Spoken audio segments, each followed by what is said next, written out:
Hi guys, it's Arby. So for today's video, pag-uusapan natin ngayon kung paano mag-apply ng Schengen visa. So kung gusto mo makapunta sa Europe, pangarap mo makita ang Paris sa France or Venice sa Italy, this is your chance to make that dream come true. And good thing when you're applying for a Schengen visa, they would usually give you a checklist para alam mo kung kompleto lahat ng documents na prepare mo. So let's start. Let's make it quick. Of course, kailangan mo unang-una ng application form. So I have it here. Sa application form, syempre kailangan mo ng parang passport photo na ilalagay mo sa upper right ng document, ng application form. Basic personal information, name, address, date of birth, civil status, mga ganon.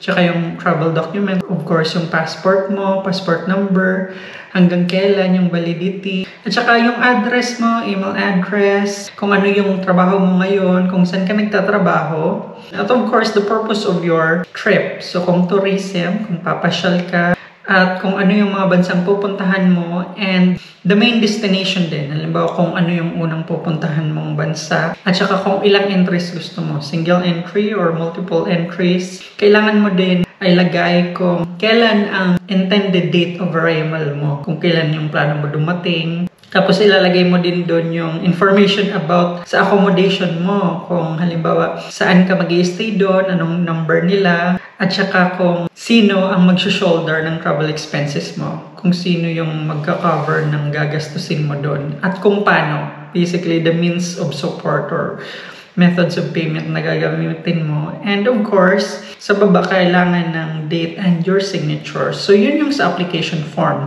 Una pa lang yan. Aside from the application form, kailangan mo din ng iba pang requirements. Kailangan din ng day-to-day itinerary of the planned trip. Ito, kailangan mo ilagay sa isang document yung itinerary mo.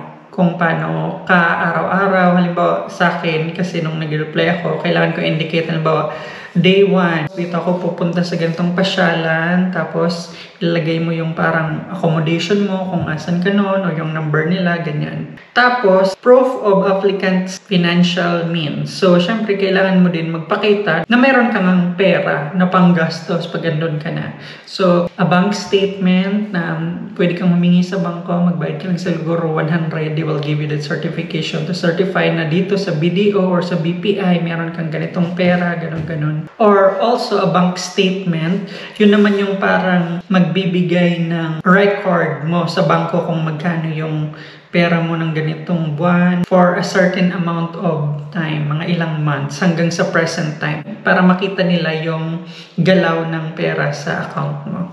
Tapos, proof of ties in the Philippines. So, social security contribution. So, kung nag-work ka, syempre meron kang social security na contributions. I think you will be able to download it on their website. Kung ilan na yung na-contribute mo sa SSS. Tapos, copy of real estate or property. Pag halimbawa meron kang bahay, apartment, or kahit anong pag-aari mo na property doon sa Pilipinas. Tapos, family ties in the Philippines. Kung meron kang anak, meron kang asawa, mga ganon. Ipakita mo yung marriage certificate, birth certificate ng anak. Kung ano ka naman, empleyado ka, kailangan ng certificate of employment na ikaw ay nagtatrabaho ganyan. In my case, I am working in Amazon. Tapos, humingi din ako ng certificate of leave of absence na from this day to this day, wala ako kasi nga mag-leave ako. I'm going to Europe, ganun.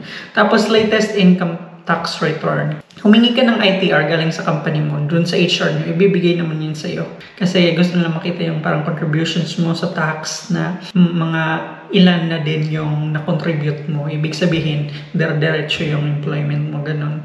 Tapos kung halimbawa self-employed ka, ibig sabihin may sarili kang business entrepreneur ka, so latest income tax return, tapos business financial statement, at saka proof ng registration ng company mo. And then proof of accommodation, hotel booking or hotel voucher. Ito yung parang hotel mo dun sa pupuntahan mong bansa or city. Lahat, the whole time na andun ka, kailangan mong magpakita ng hotel ng lahat ng dates na andun ka. In my case, nag-book lang ako ng parang mga hotel na pwedeng hindi mo agad bayaran. Parang reservation lang siya. Tapos pag hindi ka mag-cancel by this day, magdadiretso yung payment. So, just for the purpose of may masubmit lang ako na parang hotel reservation yon. So, maghanap ka ng ganung website or hotel na pwede yung hindi agad-agad mag-charge. coverage. Tapos, health insurance. Minimum coverage is 30,000 euro. So, itong health insurance, maghahanap ka ng mga accredited na insurance companies na pwede mag-cover ng Schengen tourist visa application. Alam na nila yon, basta maghanap ka lang. Ako, in my case, yung nabili ko noon na insurance is AXA. Hindi ko alam kung magkano yun. Pero, ang price ng insurance mo would depend kung gaano ka katagal doon sa Europe, kung ilang days ka doon. Syempre, mas matagal ka, mas mahal.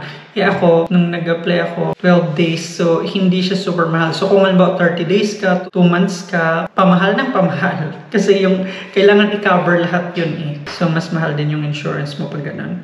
Tapos, pag halimbawa, may spouse and children, kailangan ng marriage certificate, birth certificate. And of course, the last one, napakadali lang pala. So, yun na yun.